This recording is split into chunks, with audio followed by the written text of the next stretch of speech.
Hello and welcome back to Seaside Garage. I have decided to start fixing up the BX, even though it's the latest addition to the fleet and I should probably fix all the old ones. But this is a pretty easy project, I think. I don't think it needs a lot of work. Unfortunately, due to my current situation with Seaside Garage, I might have to sell the S123, my Mercedes station wagon, to make some money. I could also maybe sell this. Either way, I would have to have another thing to drive in case I sell the Mercedes. But either way, it would be wise for me to focus on some projects that are easily fixed and are sellable. And ever since I got this, I really have wanted to start this project because it's just a bit of rust, probably a lot more than I think. Some engine service, some interior fixing, some new tires, some suspension overhaul, but very minor stuff. And this car got around 80,000 kilometers on the clock. It's a very nice addition of the Citroen BX. It's a very simple setup with the 1.4 TU engine. No servo, no nothing. It's just the most basic, pretty much the most basic BX you can get. I think what I want to start with in this video is to fix some of the rust. I don't think there is a lot. There's one place that is a little bit tricky, I think. The rest of them are pretty straightforward. So I'm gonna get going with that.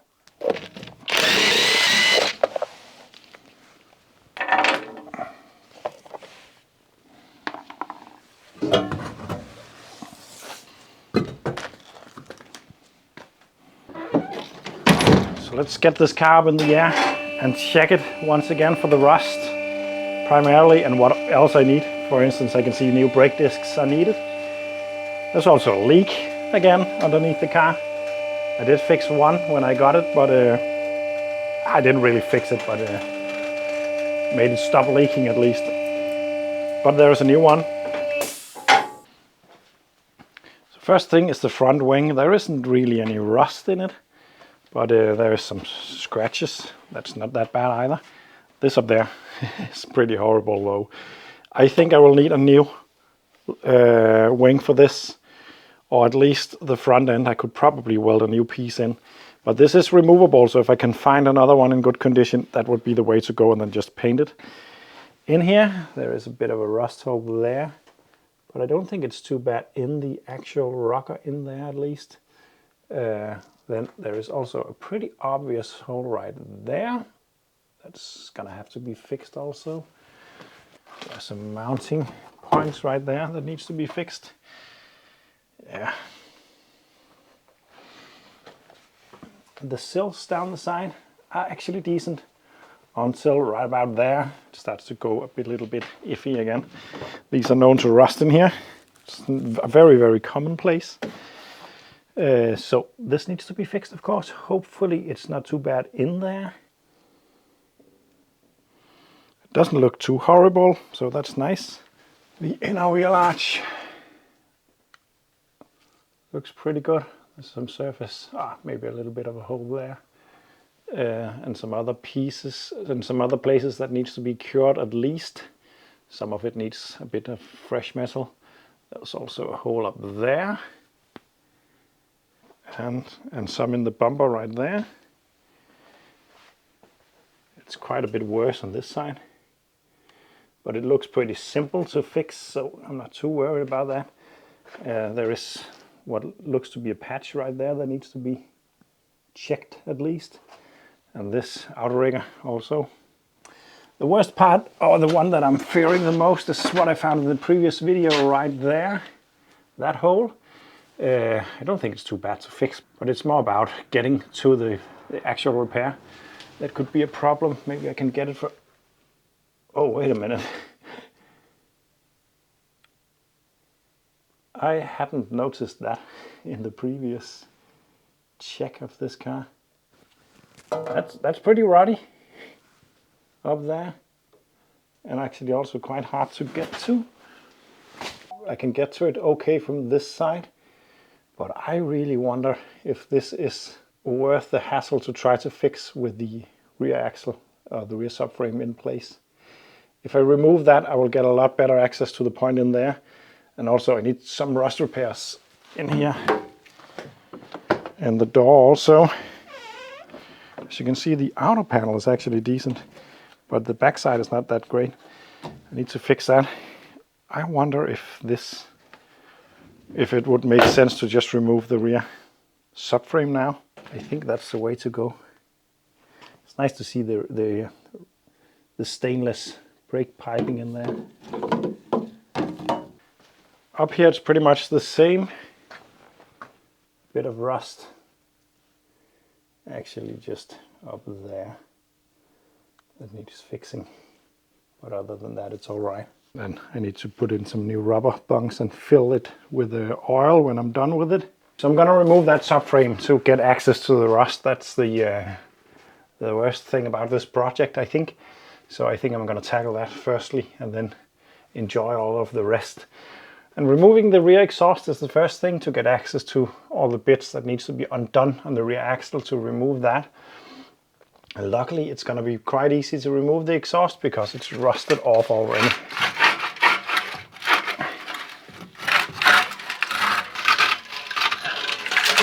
Yeah, I'm gonna need a new rear back box. It's dead, it's completely dead.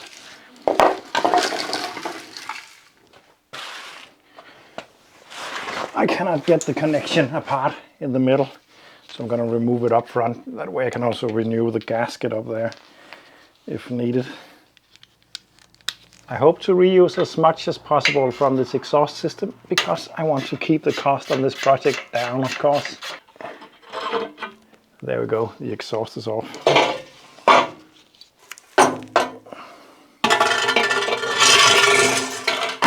With the exhaust off, I'm getting access to all the stuff on the rear axle that I have to undo to get it off. The fuel pump and all the lines. But I'm just going to lower the car down on its wheel again because they are in high position. I wasn't planning on removing the rear axle, so they are full of LHM. So I'm just going to put it down and put it in low. So as much of the fluid goes back to the tank as possible. That will make it a little bit less messy. And I will also have to find another way to put this car on the lift so I can get access to removing the rear axle. So I'm gonna do that now. Oh yeah!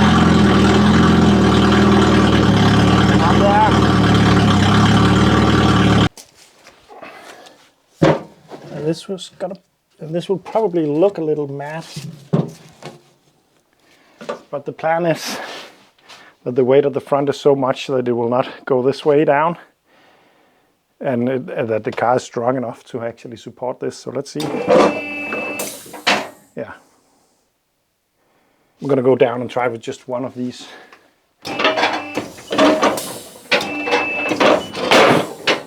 Just remove one of these, both sides, just to see if I can get as much of the weight on as many points as possible. Yeah, that looks a little better. There's weight on this and this on both sides.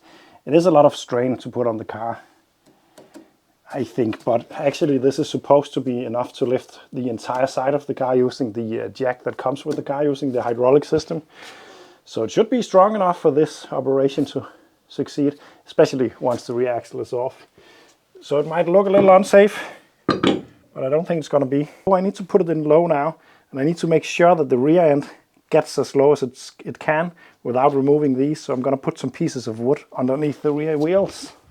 As mentioned, what I'm trying to do right now is to get the suspension to the lowest setting. That way I will have as little as possible fluid in the system, so it won't leak as much. I'm going to go a bit higher than this.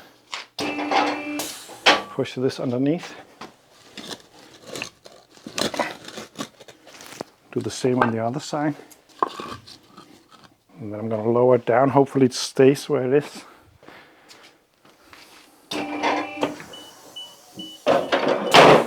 And then I'm going to put the suspension in low.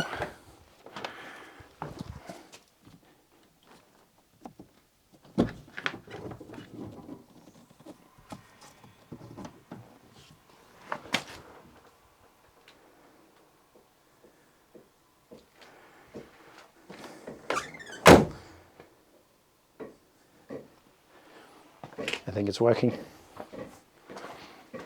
Just gonna see how much I can pressure this down. Oh, quite a lot. It's a bit sticky. There we go. Now I can lift up the car again, and the pressure should be out of the suspension arms.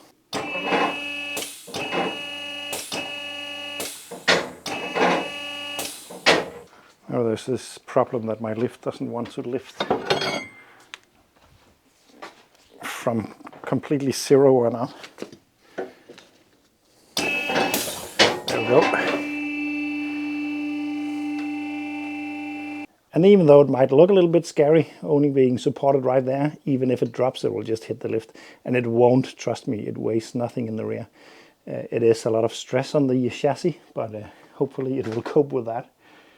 I'm gonna start to undo all of the connection that needs undoing in here. Before I start any work on this, I'm just gonna undo this one slightly to open up and remove the system pressure. I'm not sure this is actually necessary to do, but this way I can be sure that the pressure won't suddenly, like if I press the brake pedal or something like that, that the pressure won't just fly out the open hoses in the rear. So I'm just going to do that.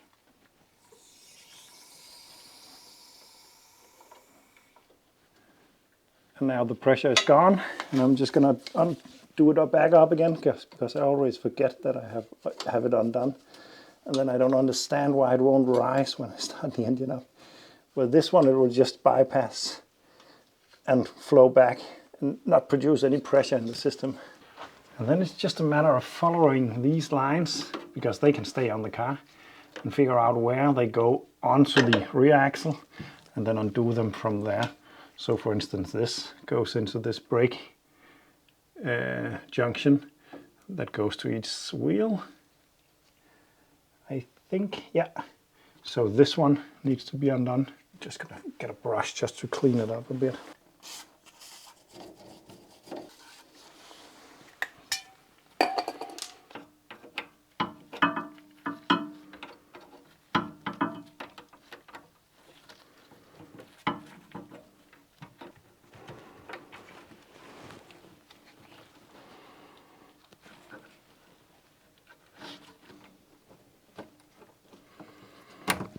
There we go. And the rubber stays in there, yeah. There's a rubber around this that seals it. That's one done.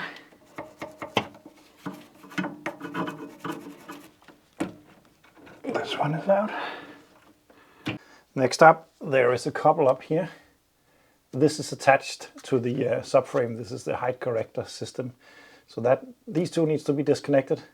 This bar needs to be disconnected. This is connected to the height adjustment settings in the car, and this is what pulls and then adjusts the ride height. So I'm gonna undo these two, and I'm actually just gonna clean them up a bit and then mark them, because these could be swapped by mistake. I am unsure whether it will matter to do, but I'm just gonna mark them up. Some paint on the line and the junction and the screw and where it goes into the thingy.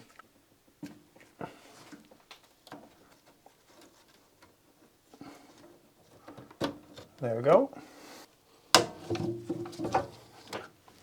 think I got everything off now except the fuel pump, which I think I can just undo and let hang.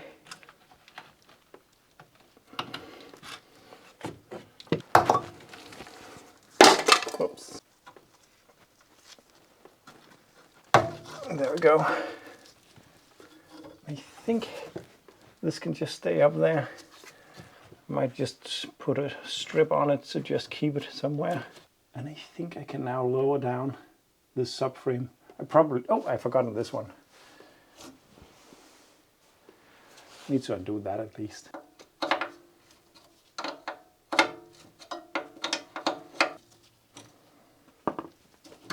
Like that.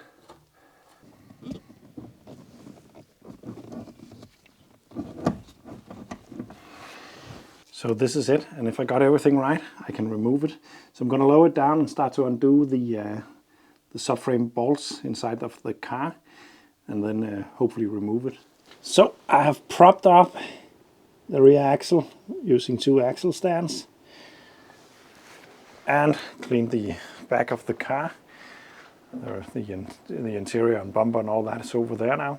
Behind the tape is the rear subframe mount or axle mount, and then underneath the plastic up there is the front ones. So I'm going to undo those. And to get to the front ones, I have to remove this plastic.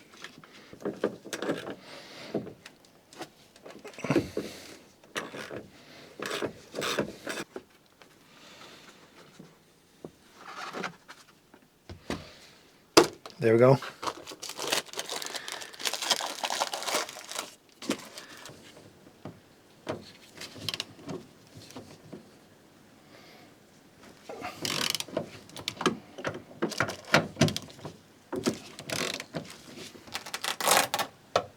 I doubt that they used gaffer tape at the factory, so someone has probably have removed this before, probably when those stainless steel lines were installed, because it's pretty impossible to do without removing the rear axle. It's hard, at least, maybe not impossible.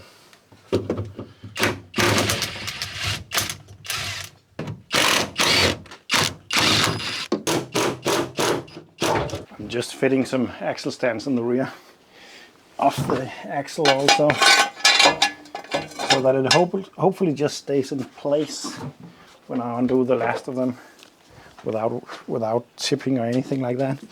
But it might do.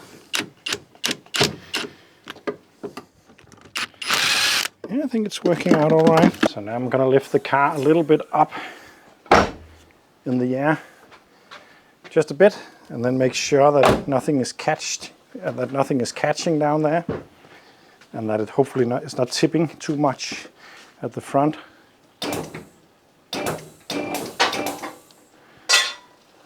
And I'm just going to go and inspect. I'm going to go a bit further up. Need to undo some strips that is keeping the lines on the axle still.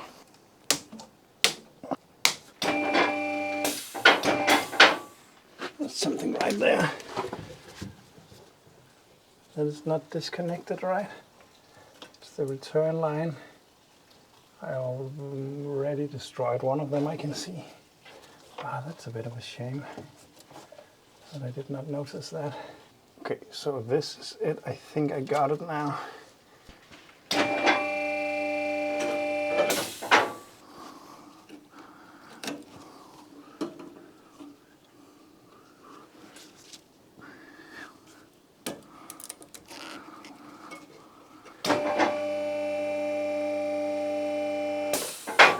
So there we go, it is off. I did rip this connector up here. It's the return non-pressurized line. There's a T junction right here, so I need to figure out if I can get a new one or if I have to make something up. Other than that, I did not disconnect all the strips that connected the stainless lines to the rear axle on that bracket over there. But nothing got broken, luckily, so it's just a matter of taking it slow.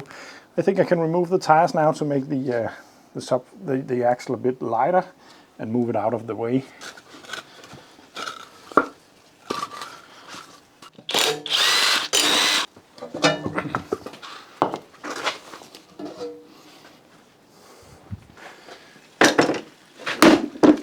So I have this contraption that I use when I change gearboxes, clutches and so on.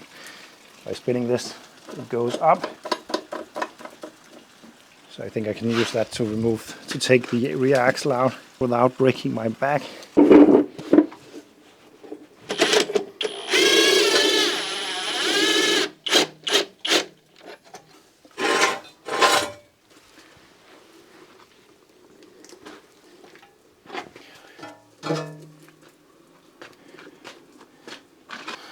So the car's now up in the air without the rear axle, and I put this bar up there as an extra safety. And the rear axle is here. There's probably some things that would be wise to do before refitting it. I need to check that all the lines are all right. I'm going to change the brakes, but I might just do that when it's on the car. I would like to clean it up a bit, convert the rust, maybe give it some paint. Make sure that all the mountings are good But what I want to do today, because I got this sphere tester, pressure tester on the bench already, I'd like to check the pressure in the spheres in the rear. The car feels pretty nice, but it would be nice to know for sure what the pressure is.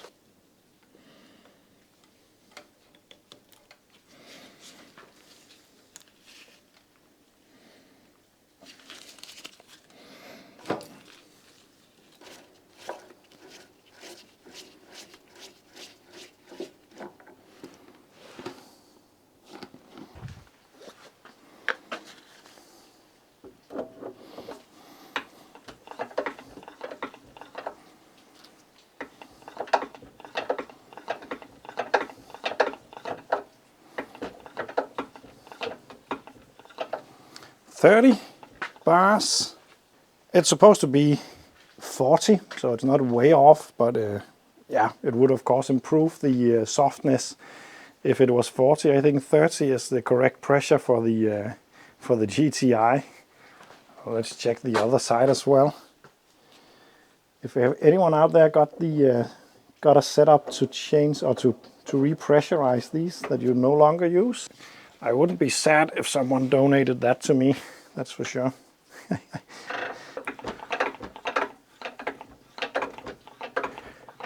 Yeah, this one is 30 as well, so it's supposed to be 40, I think, but it's 30, so it will be a little bit harder than what it is supposed to be, but it's not completely off.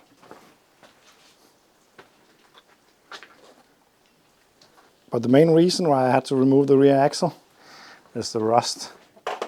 Now it will probably be a bit easier to see the scope of it and what needs to be done. It doesn't look too bad to fix, and that's nice. At first glance at least. I hope it's not too bad in here. I think I'm going to fix this from this side, and the rust hole in here I will probably fix from the outside by removing a big chunk of the sill. And then weld it back on later on, unless I can find a new sill. That would also be nice as a hole a bit further down. But I don't think it's going to be too bad to fix this. But I think it's missing a rubber thing, like the one over there. Hard to see, I think. There is this rubber thing, but I think there's also supposed to be one here that the car or the axle rests on at low position. That is missing, so I need to make that bracket and get the rubber donut thingy. But now I know what to do. It's just a matter of cleaning up and welding. I'm just going to take a piece of fuel line and just connect some random lines just to avoid stuff getting into them. Like this. So I really hope that you guys think that this project is exciting, because it's probably going to take up some time on the channel for the next few weeks. I am planning on going all in on this one to just fix all the rust, hurry that up, because otherwise I can't use my lift for anything else. Fix that, and then I have to order all the parts. But I would like to get this MOT'd ASAP so I can either sell it or use it as a winter daily. That depends on whether I'm going to keep the Mercedes or this one. Thanks for watching. Don't forget you can support me. There's a Patreon link down below. There's also a link to my merchandise shop where you can get a shirt with something on it. I just made a shirt with the Citroen CX and the Renault 25 V6 Turbo. Those are pretty cool, I think. See you in the next one.